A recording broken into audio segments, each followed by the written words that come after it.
Welcome to my noisy neighborhood today, and whatever the title is, hey, I'm here. Friends, it's +8, feels like 5. Not a warm day, not a terrible day, but one of those days where I'm in my head, and I got real good reason. My dad may be on his last moments, and I don't know how to handle it. I'm sitting at home with nothing to do and nothing to think about. It's too early in British Columbia. I did try to phone them to see if he made it through the night. They're not answering their phone yet, and I think I would have heard if he didn't make it through the night. But here we are, and I need to find a way through my day. So I have always found, okay, how do I put this? My dad is the one who taught me how to talk with the animals, how to make connection, not just with the birds, but I've talked about this many times. He is a mountain man. He is a person of connection with animals, and it runs in our family. I don't know if it's a knack, if it's a bit about connection, but somehow, some way, even young Pasha has it, not everybody in our family, but the birds know they can trust me. Animals know they can trust me. And whenever I've been at the river and the birds are on my hands, I feel a connection with my father. And whenever he sees a picture of me with my birds, he smiles, he's happy, he knows that he's passed something along. The same feeling I get when I see Pasha, so excited that the birds like him too. So I've taken my Sony, my better camera, and I'm taking it to the river with me. I can't vlog with that camera, it's too heavy, it hurts my arm, but it has a tripod, and so maybe I can find a nice little spot where I can commune with the birds and talk to you all and connect with Dad, and maybe tell you a few things about my father. So, no hippie transport. Let's just get to the river in the old way. There's a bird trying to talk to me right in the tree up there. There, it flew away. Okay, off we go. Peace. I've made it to the river, my friends. I'm on my other phone. I hope you hear me well. I'm in a beautiful spot in the middle of this woods, and I already, let's see if I can get the it's showing me okay. Let's just see if we can find some birds here. I already had one come to me while I was walking along, so they are for sure out, and I figured, why not sit here? Maybe I need to adjust how I sit or where I sit. I'm not going to have it exactly right, but the way the sun is, I want you all to be able to see, because here comes a bird.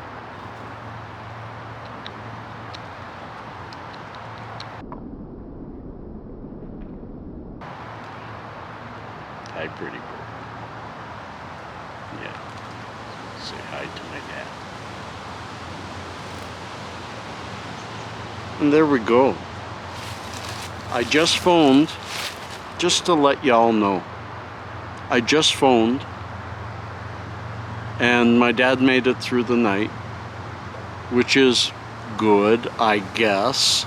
I mean, how do you go between wanting your dad to get better, even though you know he can't, to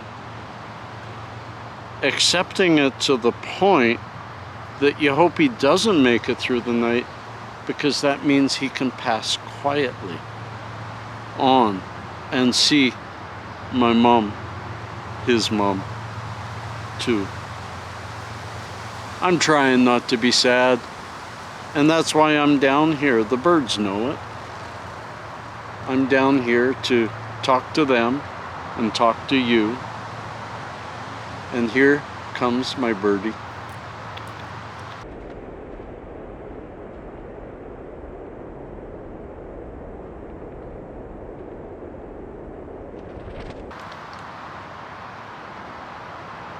And slowly but surely, they'll bring more with them. Meanwhile, this all started, my dad retired when he was 52 years old. And for 4 years prior to his retirement, he worked on a 67 Bluebird school bus, a 72 passenger school bus. Here comes another.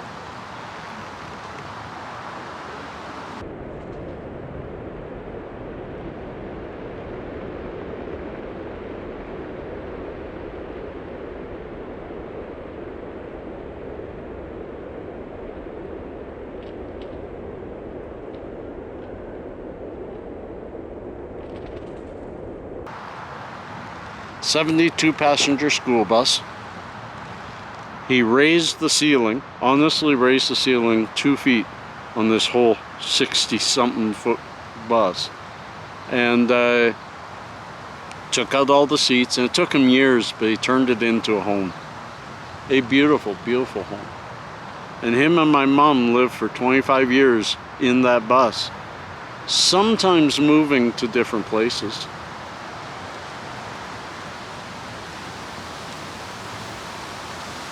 Sometimes staying still in the same place. They stayed for 20 years at a Gold Panner campground, and every time we visited them, we would sit outside, and the hummingbirds would fly close by, and the chickadees and the nuthatches would land on your hand or on your shoulder or even on your hat if you put a little bit there.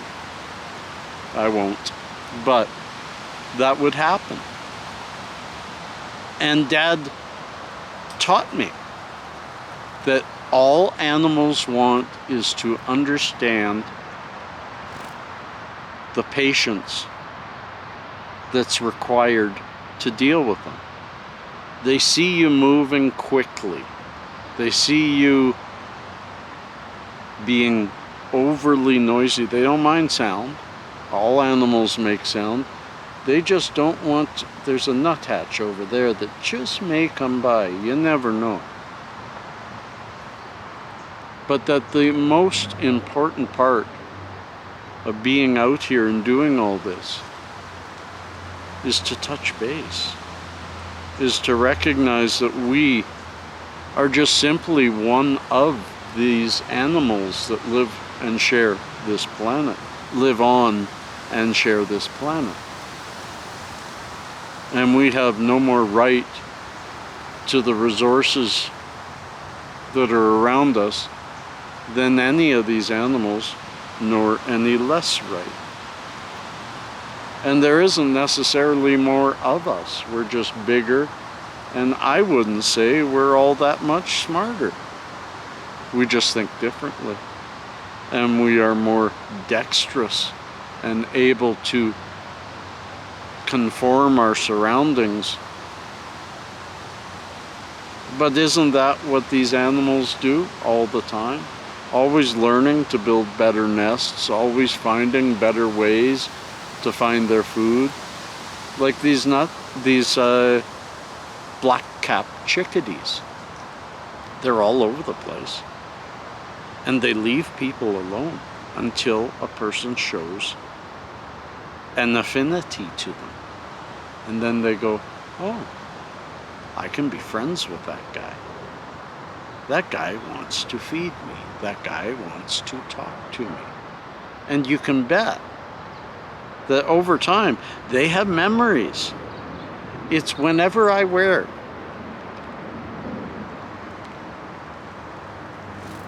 this black jacket, that they come more often, more readily,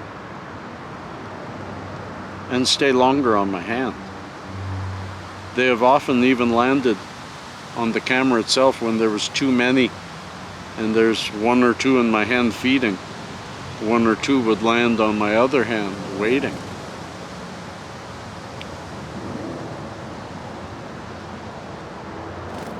And sometimes, just right out from on top of me, they drop down.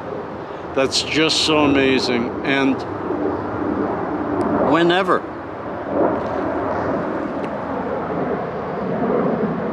I have one of these on my hand, I feel like I'm with my dad. I feel like I keep trying to put that there just in case, because you don't want to always see my ugly face. You want to see these birds give up the chase. That wasn't too bad. This is helping. This is helping. It's a hard day. And you know, here comes one. Well, it's still trying to hide its other seed. I can see it up in the tree. But as it comes here, I'll go to my hand. But on the way here, I was looking across the river. I didn't take a picture, but I saw what appeared to be a woman in a halter top. And it's not very warm out. Beautiful sun, but not very warm. Lying in the rocks and not moving. I whistled real loud, nothing. So I walked all the way around the bridge, all the way around, and came up close.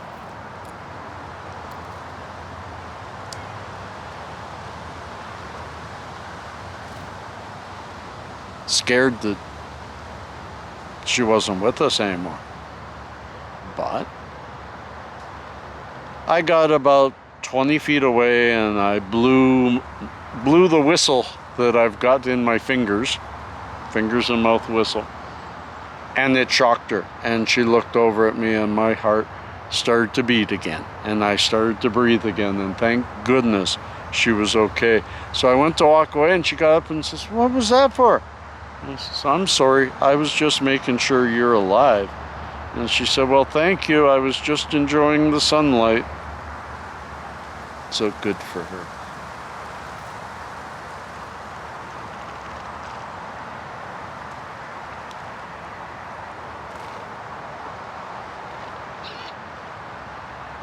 All over the place. All over the place. They start, oops, let's not do that. Pressing the wrong button. But actually,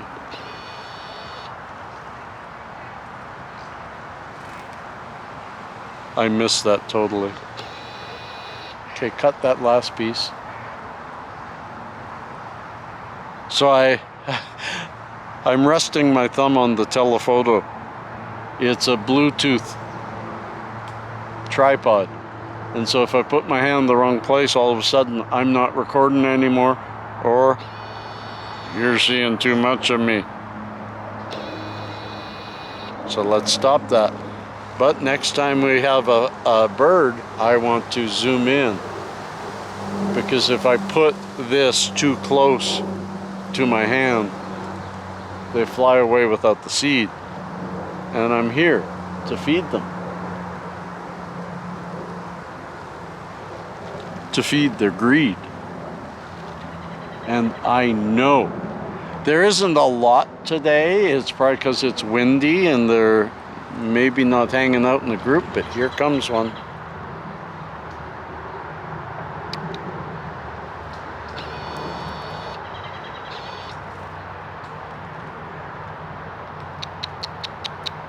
Oh, that was really fast. It's up in the tree,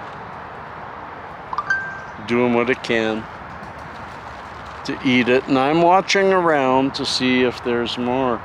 Yes, not only was my dad able to tame the common bird, but every day he had a mother and 3 fawns come to eat for about 6 months. Oh, missed that one. For about 6 months. Then the mother stopped coming around, and so my dad bought oats for them and kept laying it out there, and the fawns, the babies, kept coming. And next year, the fawns kept coming, and they weren't babies anymore. And it was about 3 or 4 years in a row, these 3 deer kept coming. And then it was 2, and then it was 1, and then they stopped coming. So he's always lived with an affinity for the animals and an understanding of our place amongst them. There was a bear that kept coming into the campground. Oh, just heard a chickadee-dee-dee. There was a bear that kept coming into the campground one year, and Dad kept telling me about it. And they called the game warden because you aren't really allowed to do anything to the bears. And I guess I can tell this story now, but they tranquilized the bear, lifted it up, put it in the mountains, and yes, that same bear came back. Here it comes.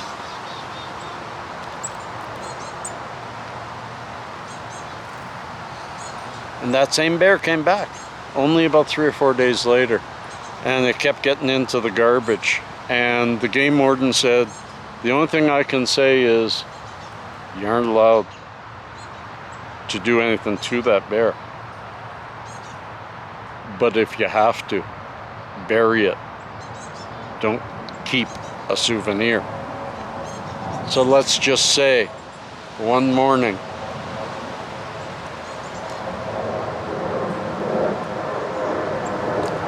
after the bear had terrorized a camper, my dad spent a day burying something.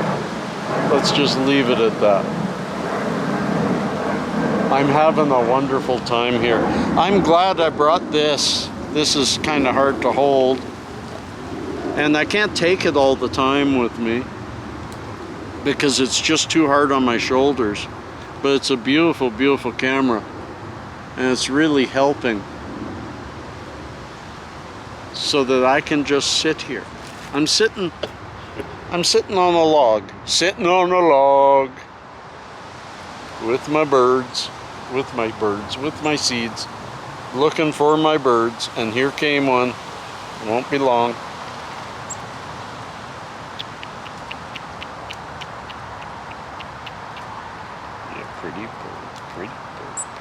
Pretty bird. Took 2. And they're starting to make noise, which means they're inviting friends. And that's good, because this is the longest I've ever sat here and just talked to y'all. I'm running out of things to say. But this is an ode to my father. He is the one that taught me about having patience,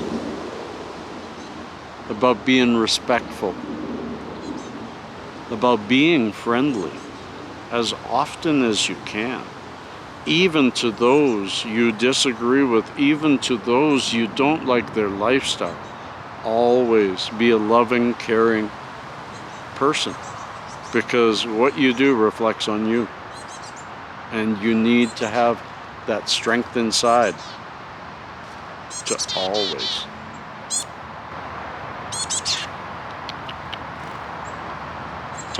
do what you got to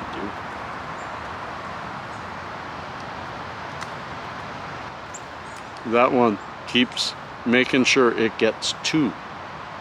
It picks up the first one, then it keeps trying to pick up a second one. Move around, then boom, it gets the second one. And I think pretty soon I'm going to have to let this wind down, because I'm already 16 minutes in. The intro adding to that, this may be a 20-minute video that maybe a lot of you don't really care for, because it has nothing to do with my medicine.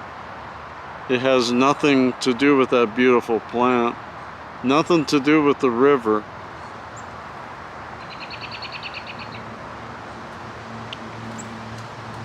But a lot to do with the birds. And a lot to do with coping. With coping. My dear friends, now let's say goodbye. And thank you for being a part.